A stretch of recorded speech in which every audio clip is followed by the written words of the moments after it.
കരിപ്പൂർ വിമാനത്താവളത്തിലേക്ക് Saudi എയർലൈൻസിൻ്റെ service വീണ്ടും ആരംഭിക്കുകയാണ്. 2026 ഫെബ്രുവരി 1-ാം തീയതി 321 നിയോ സർവീസ് ഉപയോഗിച്ചാണ് സൗദി എയർലൈൻസ് സർവീസ് വീണ്ടും ആരംഭിക്കുന്നത്.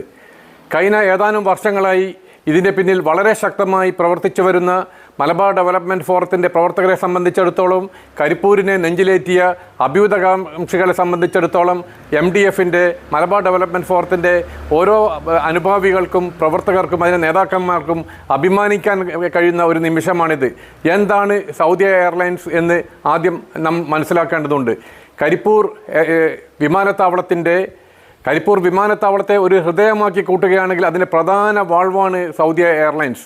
മറ്റു നിരവധി വിമാന കമ്പനികൾ കരിപ്പൂരിൽ സർവീസ് നടത്തുന്നുണ്ടെങ്കിലും സൗദി എയർലൈൻസ് എന്നാൽ മലബാറിൻ്റെ വികസന കവാടത്തിൻ്റെ ഒരു പ്രത്യേക ശക്തി തന്നെ എന്ന് പറയാം. ആയിരക്കണക്കിന് ലക്ഷക്കണക്കിന് പ്രവാസികളെ, സൗദി പ്രവാസികളെയും മറ്റു GCC രാഷ്ട്രങ്ങളിലെയും യൂറോപ്യൻ രാഷ്ട്രങ്ങളിലെ പ്രവാസികളെയും ജിദ്ദ വഴിയും റിയാദ് വഴിയും കണക്ടിവിറ്റി ചെയ്തുകൊണ്ട് കരിപ്പൂരിലെത്തിക്കാൻ, മലബാറിലെത്തിക്കാൻ ഏറ്റവും സഹായകവും സുരക്ഷയുമുള്ള വിമാന സർവീസാണ് സൗദി എയർലൈൻസിൻ്റേത്.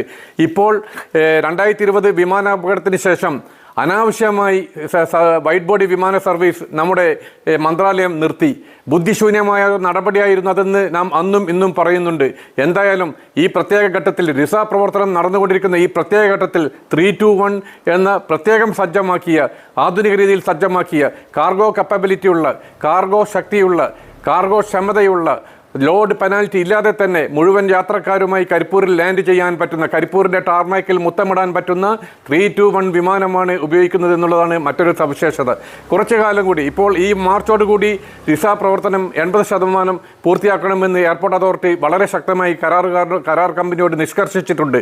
അപ്പോൾ അങ്ങനെയാണെങ്കിൽ ഈ വർഷാവസാനം തന്നെ 2026 അവസാനത്തോടു കൂടി തന്നെ റൺവേ 28-ലും അതുപോലെ റൺവേ 10-ലുമുള്ള വിസ പ്രവർത്തനങ്ങൾ പൂർത്തീകരിക്കും.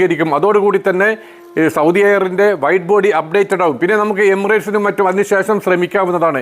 എന്തായാലും മലബാർ പ്രവാസികളെ സംബന്ധിച്ചിടത്തോളം, മലബാർ നാട്ടുകാരെ സംബന്ധിച്ചിടത്തോളം, മലബാറിലെ സാധാരണക്കാരെ സംബന്ധിച്ചിടത്തോളം ഇതൊരു വളരെ സന്തോഷകരമായ വാർത്തയാണ്. ഏതായാലും ഫെബ്രുവരി 1, 2026 കരിപ്പൂരിൽ വസന്തകാലം വിടരുകയാണ്. ഇതിന് എല്ലാവരും വളരെ ശക്തമായ പിന്തുണയും സഹകരണവും ആവശ്യമുണ്ട്. മലബാർ ഡെവലപ്മെൻറ്റ് ഫോറത്തെ സംബന്ധിച്ചിടത്തോളം വളരെ അഭിമാനിക്കാൻ പറ്റുന്ന ഒരു നിമിഷത്തിലേക്കൂടെയാണ് ഇപ്പോൾ കരിപ്പൂർ കടന്നു പോകുന്നത്. എന്തായാലും കരിപ്പൂരിൻ്റെ ശക്തിക്ക് വേണ്ടി പ്രവർത്തിക്കുന്ന, കാലിക്കറ്റ് അന്താരാഷ്ട്ര വിമാനത്താവളത്തിൻ്റെ ശക്തിക്ക് വേണ്ടി പ്രവർത്തിക്കുന്ന എല്ലാ അനുഭാവികൾക്കും, ഫോളോവേഴ്സിനും, പ്രേക്ഷകർക്കും, ഞങ്ങളുടെ അനുഭാവികൾക്കും ഹൃദയത്തിൻ്റെ ഭാഷയിൽ നന്ദി പറയുകയാണ്. ഫെബ്രുവരി 1 മറക്കാതെ കരിപ്പൂരിൽ ശക്തമായ സ്വീകരണം നൽകാൻ എല്ലാവരും തയ്യാറെടുക്കണമെന്ന് കൂടി ഞാൻ അഭ്യർത്ഥിക്കുകയാണ്. Thank you.